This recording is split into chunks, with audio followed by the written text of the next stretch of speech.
Hey, welcome to 1500ESPN.com. I'm Derek Wetmore, and this is Andrew Kramer. Just got done watching the Vikings win at TCF Bank Stadium 29-26. Impressive win for the Vikings. It means they'll be 4-5 heading into their bye week, Andrew. Talk on this video a little bit about Teddy Bridgewater. He led the offense down for a critical scoring drive late once again. The Vikings made it close, of course, but they have a habit of doing that recently. Matt Asiata with 3 touchdowns. Good story for a guy who really hasn't been lauded in the running game, and even today wasn't that impressive in terms of a yards per carry basis, but 3 scores on the day for him. Chase Ford with the other Vikings touchdown, a couple of undrafted free agents scoring all of the Vikings touchdowns. And then the Vikings defense continues to impress. As of right now, this recording of the video, the defense, you were telling me, Andrew, leads the NFL with 30 sacks.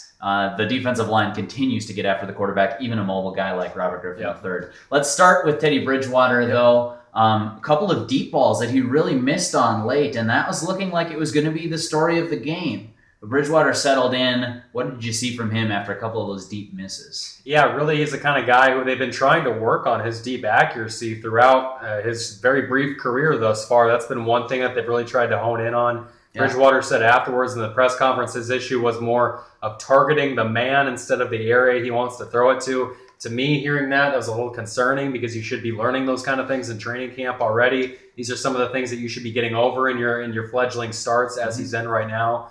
But obviously with a rookie, there are some things when you're in the game mode, you're not thinking about all the things that you maybe can when you're at practice and you're wearing that red jersey. So when he's actually able to get hit, we're seeing some decisions that you scratch your head and go, what was that? Or just the throws in general missing on him. I believe he was 1 for 7 on passes targeted to Cordero Patterson. Only hit him on 1 9-yard route. Otherwise, they could not connect on the deep ball. They didn't go to Patterson at all in the second half, mainly because it wasn't working. And for the most part, they did tailor down those shots.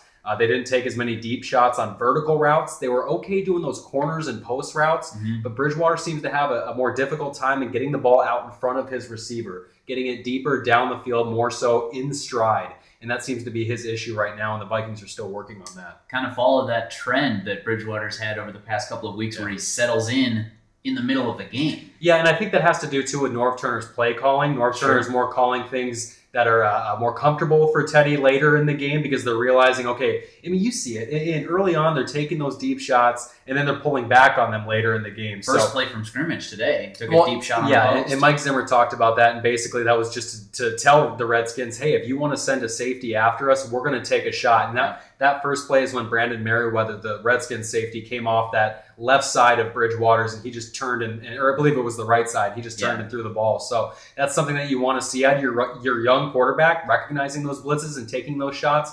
Eventually, you want to see him start connecting on those. The running game for the Vikings got it done today, at least in terms of scoring the ball. Matt Asiata with 3 touchdowns, averaged 2.6 per. Jerick McKinnon had more touches, though. 14 carries for McKinnon, 10 for Asiata. And McKinnon averaged 3.9 yards per carry, but did not get a touchdown. What are you seeing out of this? Kind of going back a little bit more to a committee after they had sort of settled on Jerick McKinnon as the starter featured back. If you just look at the box score, that's kind of what you're going to see. You're going to see those carries split a bit more. But really how this game went was Norv Turner really didn't commit to the run early. They called 30 pass plays to 7 runs in the first half. Teddy Bridgewater's 28 attempts in the first half were by far a career high for one half for him. Obviously, he's only played in 6 games, but Norv Turner clearly wanted to try and get Teddy Bridgewater going. He wanted to get him in a rhythm early, not have to wait to the second half to do that. It's just Teddy Bridgewater wasn't connecting on those first few passes, and so the rhythm had to wait till the second half. But when it comes to those running backs, they really didn't start running the ball until they got close to the goal line, and that's when Matt Asiata would come in and take those handoffs. The Vikings defense also has been pretty strong. We've touched about it in recent weeks. Even with their late collapse in Buffalo, had a very good game from a defensive perspective. You look at the score today, and you might not see that necessarily, but there were some positives to take away for the Vikings defense. What are you seeing from that unit? I guess especially along the defensive line is when they've been most impressive to me. Yeah, I'm seeing a unit that's able to form and create a solid pocket that does not allow many escape routes for quarterbacks, especially a mobile guy like Robert Griffin III, who was able to get out a few times in the pocket, but they were able to sack him 5 times, and they added an additional 3 quarterback hits on him. Guys like Everson Griffin, Tom Johnson, Sharif Floyd, Brian Robinson They can all bring pressure off certain edges, and you saw why the Vikings invested so heavily into this defensive line when it was extending Brian Robinson, extending Everson Griffin, signing Linval Joseph, obviously spending a first round on Sharif Floyd.